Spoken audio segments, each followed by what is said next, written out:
Hey folks, it's your main man Ian. I'm here doing a session introducing the remote collar on vibrate to this little man.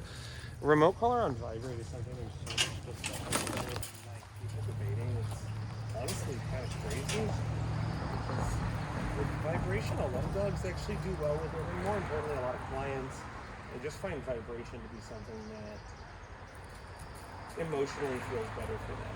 No matter how much I explain to someone that the remote collars are at a really low level, it's very easy for somebody to get afraid. Oh my god, he's telling me to shock my dog.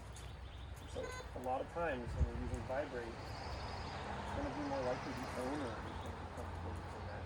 Now you can see he's a little confused here because I have this speaker on and you're going to hear this sound when I'm pushing the button like this. I'm going to try again because I'm really distracted by that sound. I like to use remote collar on vibrate with dogs, where when there's multiple dogs in the household, I like to use vibrate because the dogs can be at different levels.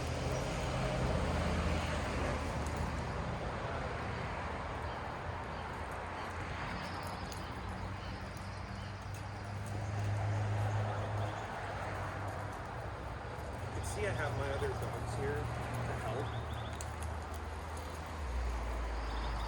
The remote collar is a different sensation for a dog, and so it's understandable the dog. I have my dogs here. I have a leash on him, and I have treats. We've been mostly training him with kibble, but in this case, we pulled out treats because we wanted him to be extra happy and excited about working with the remote. Charlotte's, come on, let's go. So I'm gonna start walking him around, and you're gonna hear me use the remote collar as I guide him through some of the dog people. So important with the remote collar. We do a lot of reps with food, a lot of reps with treats, and we're also using a leash. We don't do those things. The dog can easily get confused about what the remote collar means, and then we could get confused too. Nobody wants to see their dog with the remote collar.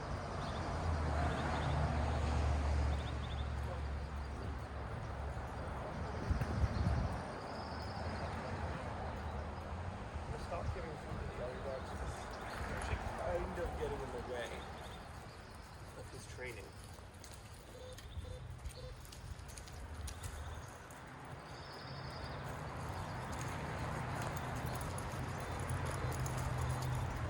Good.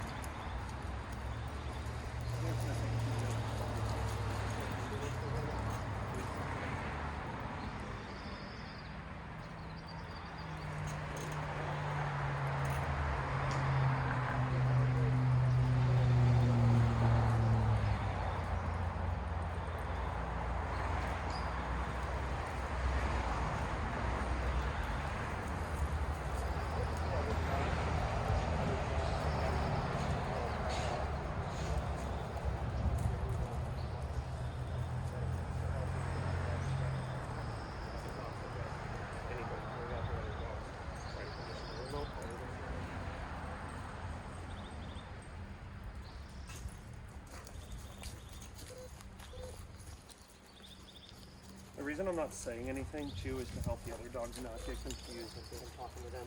Charlotte, no. No. They're at high levels of training in which they need to understand that.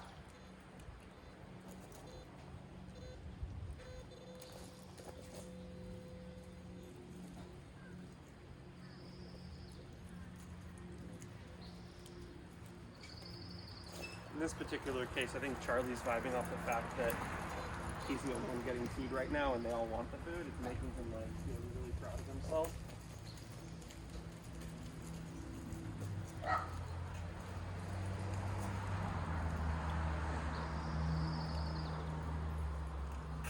The remote collar conditioning thing takes a long time to fix.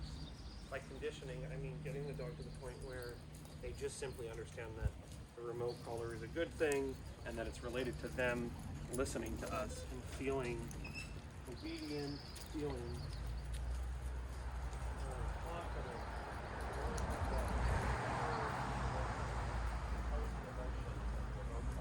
Remote collar to be something that makes them scared or confused. And that's why more importantly right now than saying to them, it's just the idea that tap will vibrate, he does something, he gets some food.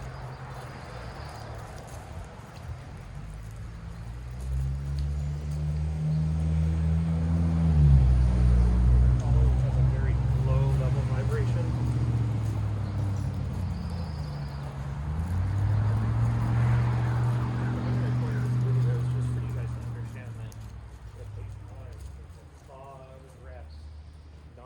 Where we're struggling, not in the place where we're confused or the dog's confused.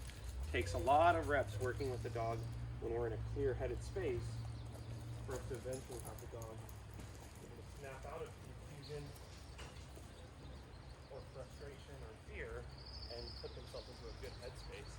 And it's the same thing for us. It takes a lot of reps for us to be able to know how to use the tools to help out when we're feeling frustrated and stressed. And so as always, we don't want to train the dog when you're stressed or frustrated. It doesn't mean sometimes we're not frustrated. We tell the dog, hey, you're really frustrated. When it comes to teaching me to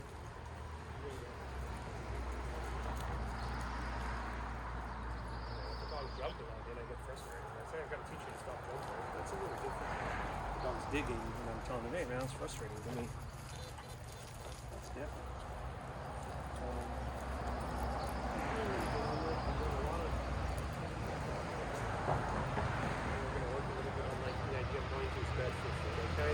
So we have this idea of like he's going to follow me around, he's going to get food.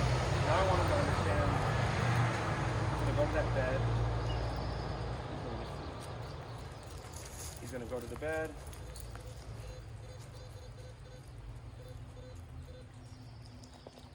he's going to get food. He's going to go to bed, he's going to get food.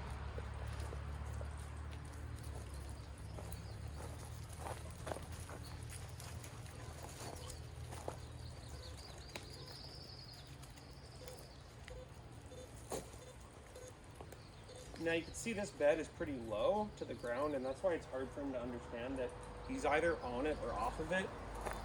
When I'm working on the dog going to the bed, we use a raised bed.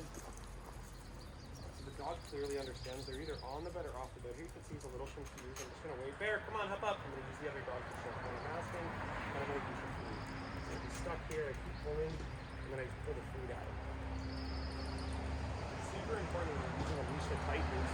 We have food available with a dog like this or a toy because he kind of gets confused about the pressure. That's the kind of pit bull DNA he has where you start pulling on the leash, he just gets confused. He doesn't understand. He thinks, you're saying you can't do that, and he thinks it's like a challenge to try harder. So I'm going to look on this. I'm going to walk up on this one in this case. Good. But yeah, a raised bed, it makes it very easy for the dog to understand how to stay. In this case, this bed, it's just not super raised up off the ground. Sit. Treat.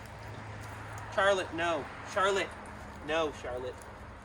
No, stop.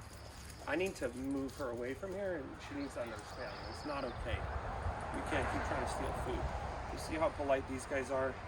They're waiting. You know, if they're patient, I'm going to give them food. But if they're pushy at the wrong time, they're not going to get food.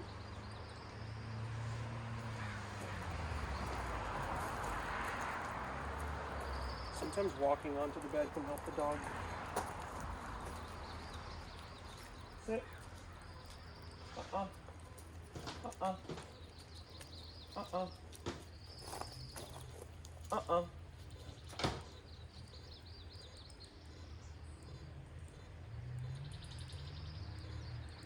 Charlie, sit. Treat. So the goal is not to upset the dog or frustrate myself. The goal is just to have this mildly annoying sensation from the remote, and it just doesn't go away until the dog does it. So right here, it's vibrating, it's vibrating, it's vibrating, it's vibrating, it's vibrating, it's vibrating. Sit. Treat. It's going to vibrate until it comes on here and sits down. Which is really for that. It's like some kind of as I get frustrated and then I start rushing, my mind is not clear on what I'm supposed to do. I'm gonna actually ask the other dogs not to go on this bed right now because Charlotte, no, I don't think it's fun.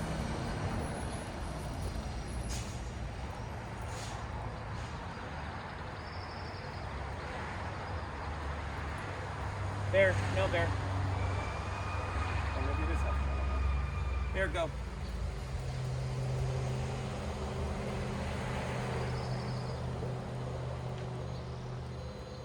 Treat.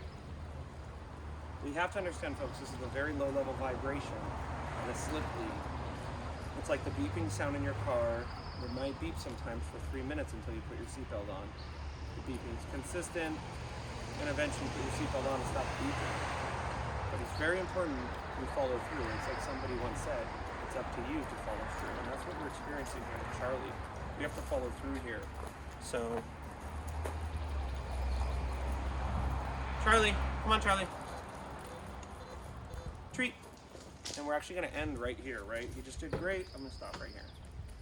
You don't always have to end on a high note. I had a feeling he was gonna come around and understand this clearly, so I went for one more repetition. But in general, you know, that level of maybe frustration that you saw before where I was holding the button and he wasn't moving and he was kind of stuck, like that's not what I want to be doing all the time.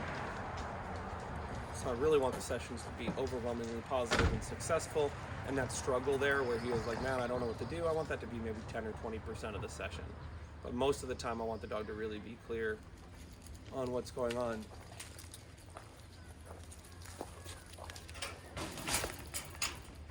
Okay, folks, well, that's all. It's just a training session with Charlie. And what we typically do after training sessions like this is we're going to put the dog away and we're going to put him in a crate. We're going to have him process what we went over. Okay, remember, as always, folks, we don't blame them. We train them. And I apologize about the angle of my camera today. Okay, we'll see you then. Take care.